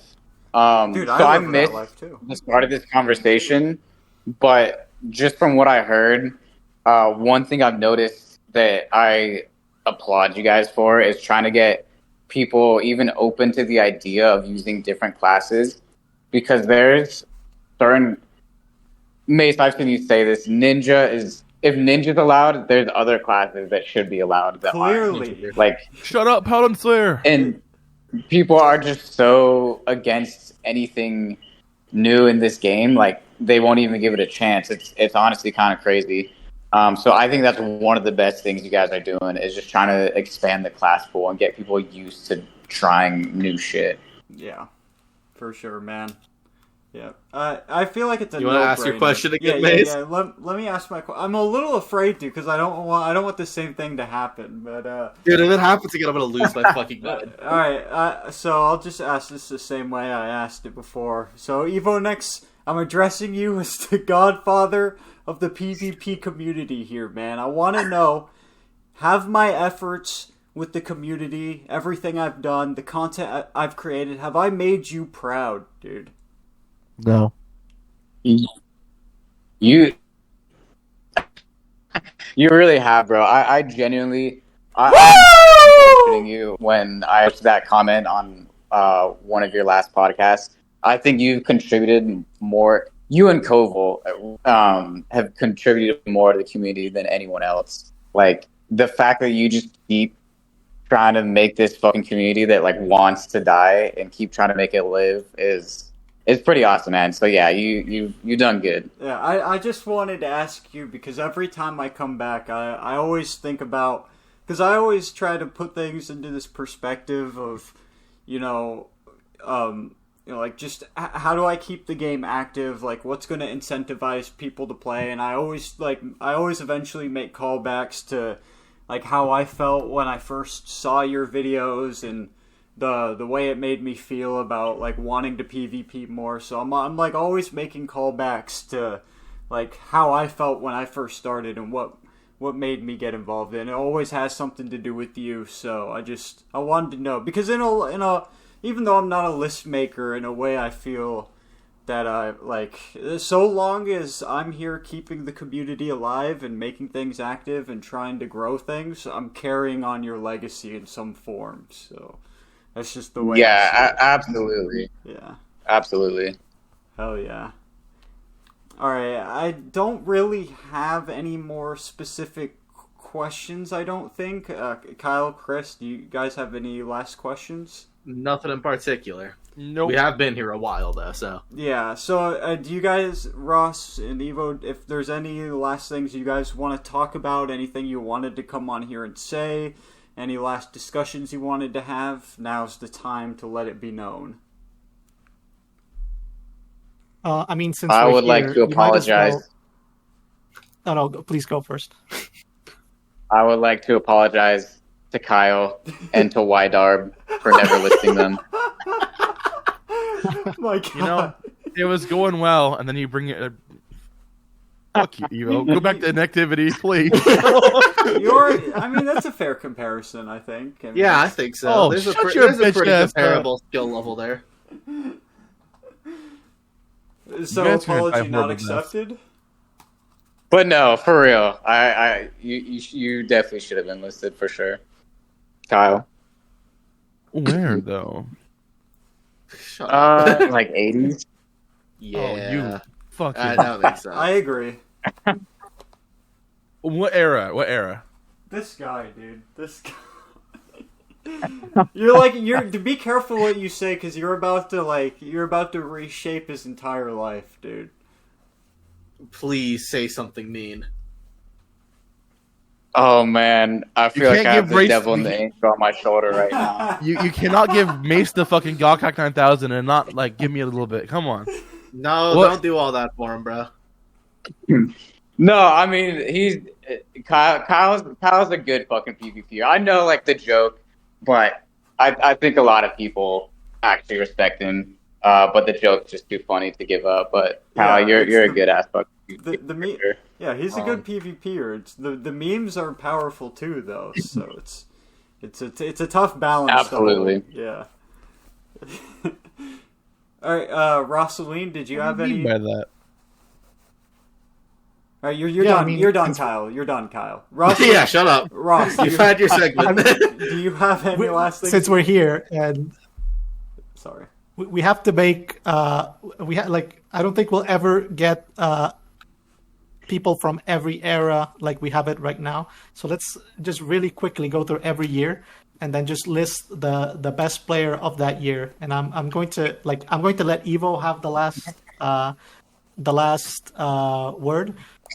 But I want you guys to if you disagree, I want you to I want you to discuss Okay. it. So Let's do this. 2009, who's the best player? This is before my time. I can't answer until 2013. That's kind of before my time too. I'd say if I give a shout out, it'd be like Neuro or Tobin. Yeah, I would say Tobin or Von Stoke. Their styles were so different. Von Stoke was, for those who don't know, Von Stoke was the best warrior by far. Okay, maybe not by far. He was the best warrior. He was the best 1v1er. And Tobin was like the best support player. He was the best to have on your team. Best, So Tobin or Von Stoke. You have the last word, man.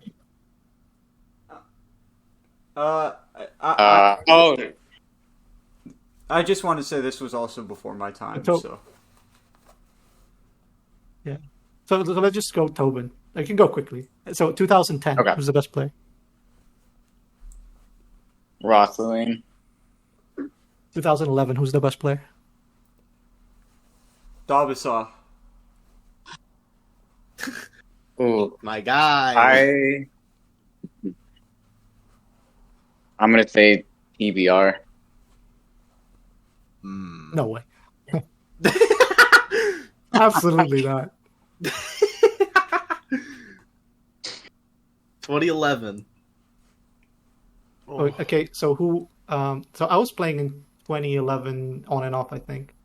Who was So also playing? There's TBR may have been Noro, 2012. There's Damasar, there's TBR, there's I gotta say Damasar. I there's gotta say yellow, Mark. there's Dude. yellow bright light. Yeah. There's Sam 041. No, that guy was a fucking cheater, dude. That's a good shot, Samo. Okay, Samo. Can I 20 also is say Velvex something never real quick? Okay. Sorry, since I mentioned Sam Yeah, go for it. 41, I've seen a lot of people say he started 4311. I think the misconception comes from the name. A player named Josh 245 started 4311. Dude, So- thank you for clarifying that. That's Yeah, big. so whenever you guys credit the creator of that, it's Josh 245. Yeah, thank you. I thought it was That's two huge. guys. I thought it was Josh and Firedog. By the way, when you said Von Stoke for best Josh- warrior, I was thinking of fucking Omega. Yeah. Yeah. No comment. Yeah, I honestly I never rated him. Was Velvix never the best, man? I grew up thinking Velvix was like one of the best players of all time, dude. I don't. Was that I your think there fault? was a short era after Tobin and Von Stoke when he was the best. But I also think it overlapped, or very shortly after was when Ross clearly was the best. I think Ross was the first like undisputed number one. Okay. At least I agree. Like Velvix was almost as good as like like the only thing that I would say like what I would say that I'm better than Velvix is that I played a lot more. But I think we were like neck and neck. I don't think that if we played our best classes, I think I'd come out ahead like 51 out of 100 times. But the thing is, we could never 1-on-1 because he was never that active. So wait, what did you guys say for 2011 again? Just real quick. TBR. So TBR. I originally said TBR. That might be 2012. The timeline gets fuzzy for me. But I know Dama. I think Dama's a great pick for 2011, or Sam. Hell yeah. Okay. I'm biased for Damasa, so let's pick Damasa. Oh yeah. Yeah. Hell yeah. 2012 TBR then. 2012 TBR for me. 2012. When did I 1-on-1 TBR? She owes me an account. He owes me an account. I think 2012 is 102. Kyle, take that set off. What? I think 2012 is 102 or Flower Chick. On God, I put that on everything. I think 102 is a great pick. I think Flo was the best 1v1er. Dude, Flo was so crazy at 1v1s, bro. She was pretty fucking good. She was pretty crazy.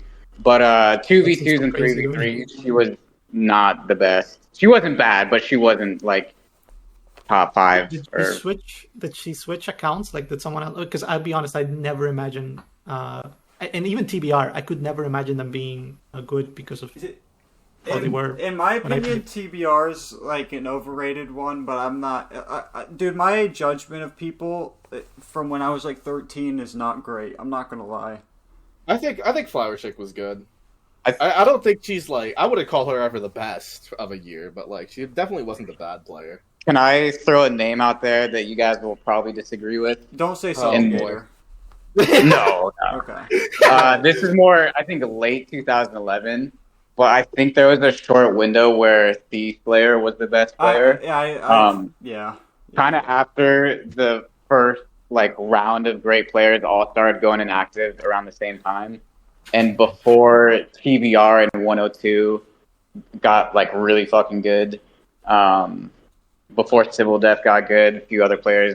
Thief Slayer was like really fucking good for a minute there. Was the leader of Sexy Flames, or was it, what guild was he leading around that time? Yeah, so Sexy Flames, if I remember this correctly, Sexy Flames was started by a player named Daredevil95. No. Not Dare. And then there was a name change to the Exiles.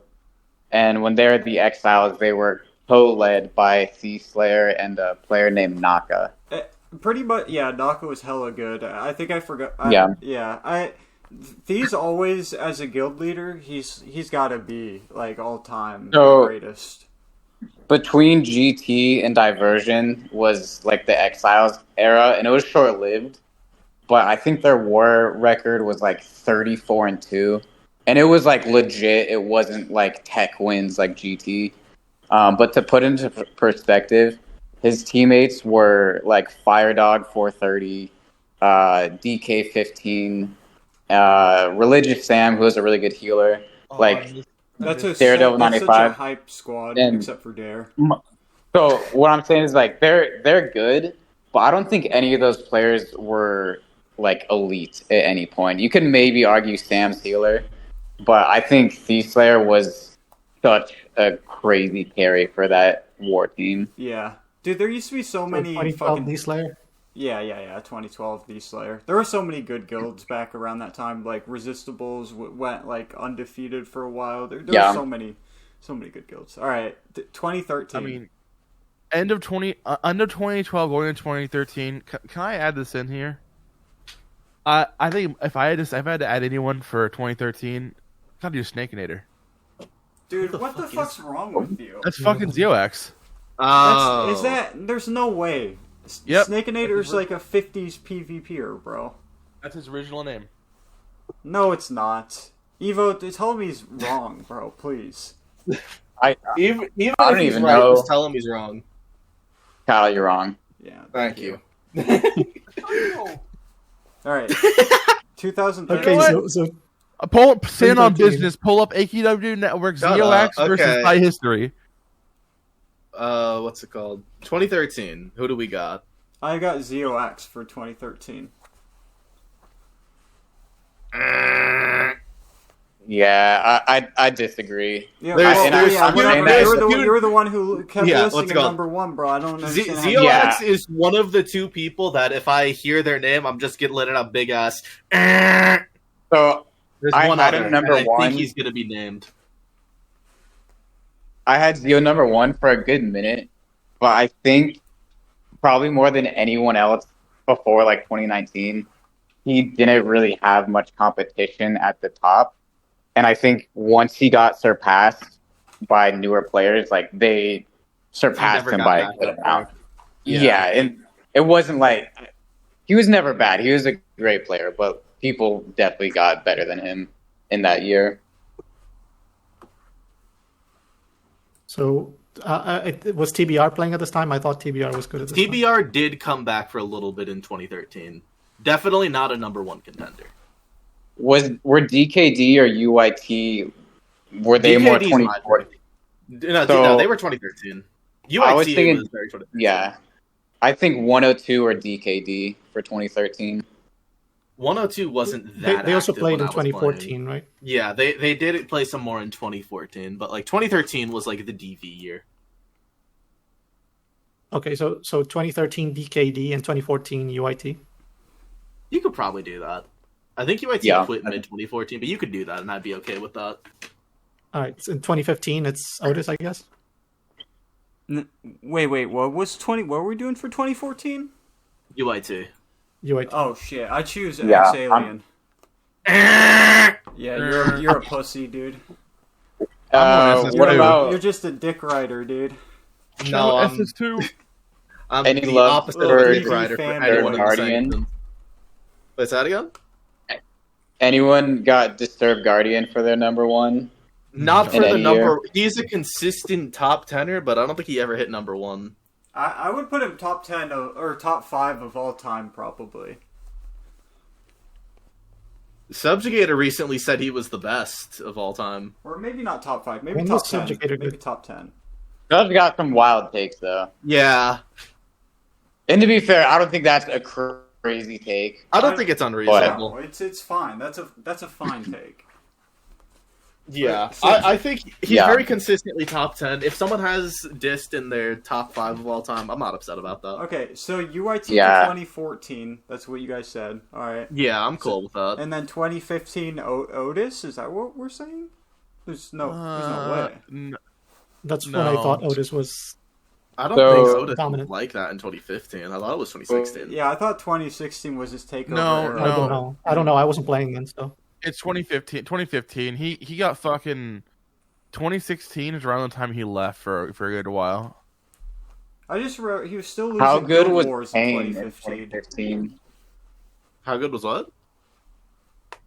PvP was So great. I wasn't active in 2015, but was two good. players I heard about a lot from that year were Payne, No. aka Commander, or Hell no. D-Blade. No, no on both. Definitely not Pain. Dude, somebody, Absolutely somebody led you astray, bro. Somebody really. not. tried Yeah, to lead someone led astray. you astray there. Yeah, it could be Otis for All right. 2015. I might be wrong. We can give it So to him. let's I did let's not give him play it all in 2016 and 2015. let's give who was also good in 2015. Like before. So let's give Otis. Okay, wait. 2016 How many and of us then- played in 2015? Actually, Dude, all I did I was did. Trap Squad. I Wars didn't log in 2015. once. yeah, I did not didn't really log in play at all. 2015. I don't know. Kyle, was this all you, bro? So I 2015, 2016. You see, you say you didn't log in, but I'm pretty sure you did. Dog, just answer the question. 2016, I did. He did, but 2015, it's got. I mean, I hate the fucker, but Otis. 2016. yeah, take Was- over. Take Was over. Scar good in 2015? Dude. Scarbian? Yeah. Yeah. Scarb's okay. So 2020 to late 2014, going into 2015 was the era of fucking complexity, which was me, XS5, Bladefire 13. Oh, is it XS5 Yeah, Drew. for 2015? I'm yeah. putting Drew for number one, honestly, for 2016 and for most I'm years. down. I'm down for that. That sounds. Yeah. That sounds Yeah, tight. Yeah, I'm down with I that. like him better than Otis. I'm That down. sounds tight. Yeah. I'd say So who's 2015 and who's 2016? 2015. is- I mean, I honestly 2016.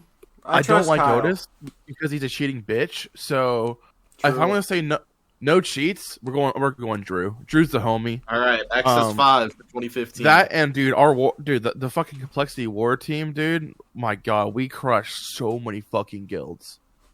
Wait, Scarbian was there too. But okay. So wait, so who's 2016? XS5?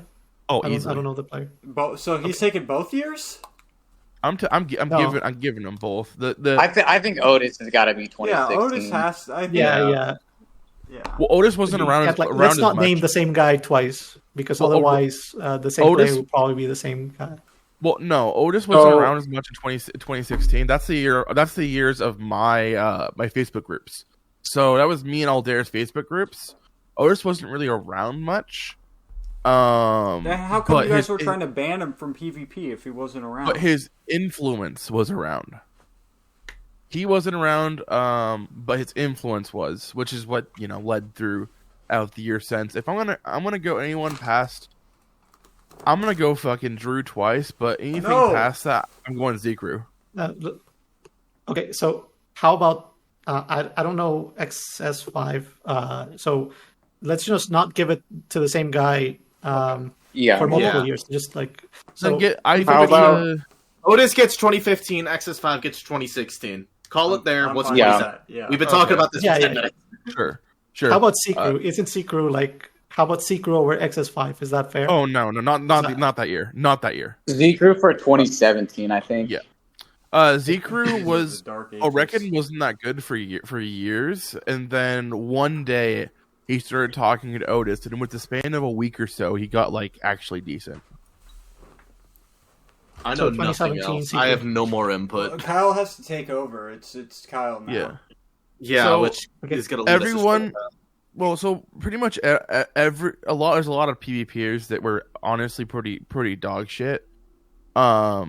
This is going into the years after 2016. Otis came in and kind of basically dropped his holy scriptures pretty much. I mean, that's the best way to put it. He dropped the holy scriptures on a bunch of people. They got a lot better really fast. One of those guys was Danny D-Blade. Danny D-Blade. But the difference between them and Danny D-Blade is Danny D-Blade actually got caught fucking range hacking. But Okay, so let's 2017. Zeke, Zekru's not anything fair, past like- that, I'm going Zekru for many years. Okay. Dude, we're not. 2018. It's one. It's per, fine. one person per 2018. year. So 20 2017 Secret. Who is 2018? Not 20 Secret. It can't be Secret. 2018 was the return of XS5, so I'm going fucking Drew. Dude, You already said- you listen. No. Said Kyle. XS5. You said no Zekru. No, Yeah, no Kyle. He's secret, saying no- no repeating people. People get 1 year, Okay. and that's Well, that's the hard part because the motherfucker had a run for years. Then just choose But the honest- second Yeah, best. we know that. A lot of players had a really good run. I'd say, it's fine. So 2018. Other than Secru and XS5, who's the best player?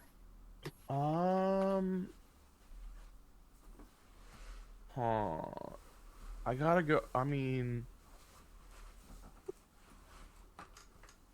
How about Pasto? Isn't he I good got around the time? Pasto for 2019. I was gonna say Pasto. For Yeah, yeah. 2019. Okay. Pasto in 2018 is around the cheating era when he got caught, and then he stopped cheating for a bit, quote unquote. So 2019 for Okay, sure. so let's not include people that cheat. So let's not include. Well, possibility. Okay, well then we're taking taking Otis off. That's the Yeah. problem. Yeah. Well, Yeah, you're asking too much, bro. I don't think it's not been as proven. Like, Dude, he's literally he cheated, uploaded videos of him cheating, man. It's like, at what point do we just accept the fact that he cheated? I don't. Let I me don't think throw we're there yet. an idea out there, What's up? and this might be kind of cheating the system. But what if? So we said XS5 for 2015, right? Yeah. Originally. What if we go back to that? We say it's DIS, and then XS5 is 2018. You know, I'm cool with that. No, sure. Yeah, I'm alright with that. Yeah, that's fine. And We then could cheat the 2019 system. is- This is our list. Only because Yeah, yeah. Dis fell off in the later years. Yeah, you give him props, and XS5 was good for many years, so I think it's fine. Yeah. And so 2019, Pasto. not including, but it wasn't he cheating? When I played in wasn't. 2019, he was not cheating. No. 2019 was the end. Was after the exposed era where he had to stop for a while. Thank God it's us. When did I catch the guy cheating? Okay, when was that? I have the receipt. 1 second. Oh shit! Oh, Yeah. get him. Yeah, I have the video. 6K crosscut. When did that happen? Oh, I remember that. This is 2020. So yeah, he's safe. 2019, we can give it to Pasto. Woohoo! All right, the 2020. Who? I'm Arjun. I'm gone. 2020. Okay, Arjun. All right. Yeah. All right. 2021. That's hero year as well, I believe. So Yeah, I think Is that that's Koval? where me and Evo. Koval? I say Koval. Yeah, me and Evo have to. Yeah. 2021 Koval. Yeah. I I'm have cool with that. Was 2020? Arjun. Yeah, no, we're 2020. Oh, 2020 Arjun, Yeah. 2021 Koval, Yep. 2022. Damn, Arjun really got that good. Apparently, Well, he's that's- still around, dude. Actually, 2021, I'd either put Koval or I'd put my boy Jason, dude.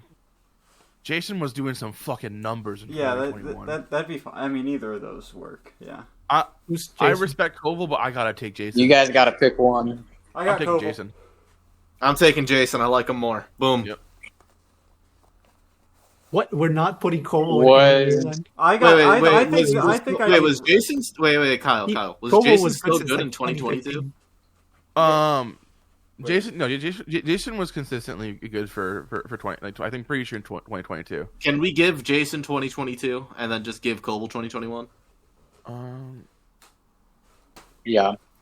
He's been like Koval has been Taking like that as a almost yes. at Otis's level since like 2015. So I got no input on 2022. I don't know really. Or wait. Did we come back at the end of 2022? We were around for a little Yeah. bit of 2022. Okay. Who I think we give was the 2021. best? Okay, you know what? Fuck it. Just give 2021 to Koval. Give 2022 to Jason because I don't remember anyone else. I mean, we were like, people were like putting Chaffo #1 and shit when we came back. I remember. Well, 2022 was Chaffo. the era of it was sort of the meme era when I started getting listed like fucking high as shit. When did EU get their own server? 2022. so Chaffo 2022. We can give it to Jaffa. I'm okay I'll with give it that. Chapo. All right, 2023. So who's 21? Is 21. Let's just give it to 21 Koval. Koval. Koval. give it 21 Koval. Koval. 21 Koval. Koval. Okay. 22 Chaffo. 23. I guess I wouldn't know. I know nothing. I know nothing. I don't even think Kyle would know.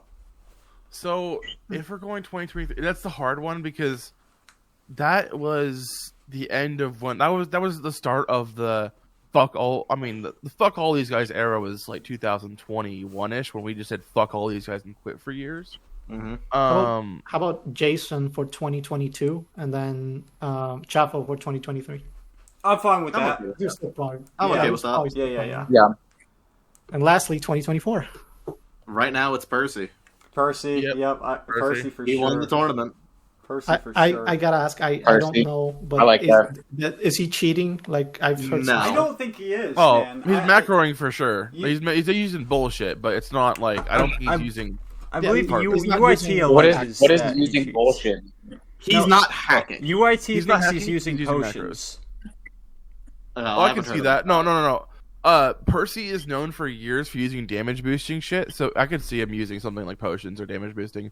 So But- let's not include someone that's been known for years to use damage boosts, Okay. even if they didn't cheat that year. Like that just seems unfair. Then, Well, I mean, we can include it Yeah. possible. Bro, but I think don't know. all these guys like Otis, Pasto, Let's just put- Everyone Yeah, 2019 and Chapo, on. all those like 5 of those guys we mentioned have all been caught. Yeah, so it's like at a certain point you can't say no hackers because it's like who didn't at a certain That's all. point. Literally, our entire like Overrun. top 20 is like full of, or at least our top 10 is full of cheaters. Yeah, I was gonna say, don't say top 20. I'm in there. Sorry. I'm clean. All right, we So 2024. So who's? I don't want to. Right now it's Percy. And I Percy think we is just- so good, man. Percy is so. Let's just go. fucking Yeah, let's just go Percy. But I'm saying, like, if you're including people who hack, like, where this It's gun still where Percy. isn't gun better than? Well, Nope. yeah, but like, No, doesn't gun isn't is- gun I'm better not than like putting gun better 2020? yeah, Okay, I'm putting well, then that, Percy- Gun was I'm exiled from the defending- community for a while.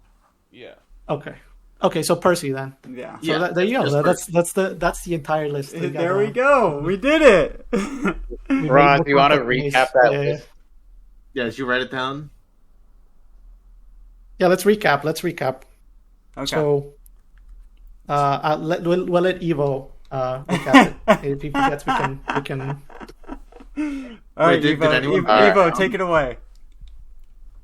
So 2009, we got Hoban. 2010, we got the G.O.A.T, Ras Luine. Hey. 2011,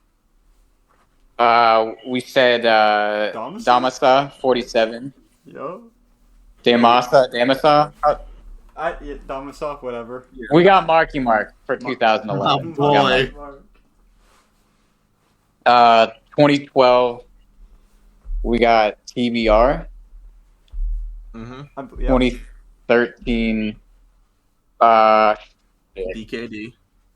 DKD. 2013, we got DKD. 2014, we got 123 UIT. 2015, Disturb Guardian for 2015. 2016, we said this. 2017, Z-Crew. 2018, The Boy. The Kid. The guy. The Underdog. XS5. The guy. The fucking guy. The guy. 2019, Pop. Pasto. 2020, Arjun. 2021, we said Koval. 2022, who the fuck was 22 again? Fuck. Who? Did we give this to Chaffo? Or did we give this one to Jason? Jason. Oh yeah, Jason. Just give it to Scythe. Jason. Scythe. Yeah. Yeah. Scythe. Okay, 2022 was Scythe / Jason. 23, Chaffo. And 2024 is Percy. We did it, boys. We did it. We did it. And, What was 2015 and 2016? Did we just like get rid of No, Otis? 2015 was Disturb Guardian. yeah, and then 2016 was Otis. Yeah. Yeah. Yeah. And 2025 is Many Men. Many men. Damn. So Z-Crew didn't make it anywhere on here, dude. He's not. Oh, gonna right, we 2017. forgot about Z Crew. Dude, he's 2017. Oh, okay. Yeah, 2018, 2018 of XS5, 2019 of Pasto. Okay. Okay, Good there we shit. go. We did All it, right. guys. We can conclude the episode there. We've been going for 2 hours, so that is a wrap, fellas. That was a fucking phenomenal Dudecast episode. I'm happy to have had you guys here. Hell yeah, it was great. Yep, that was. It's been a pleasure, bro. Thanks for having us on. Yep, that was fun as fuck, man. I hope maybe one day in the future, it all depends on how long we keep doing this, but maybe one day in the future we can have one of you guys back on or something. But because I think we got good synergy, I'm not gonna lie. I think we got good synergy. Oh, yeah, dude. I'm moving to Seattle. We got to do this live. Hey, we will, bro. Wait. Oh, yeah. Am I helping with this? Yeah, we're getting you in Yo, there, I'd Kyle. fly out for that. Fuck it, Dude, I'm that'd driving be up. so sick, man. That'd be fucking epic. We'll set something up.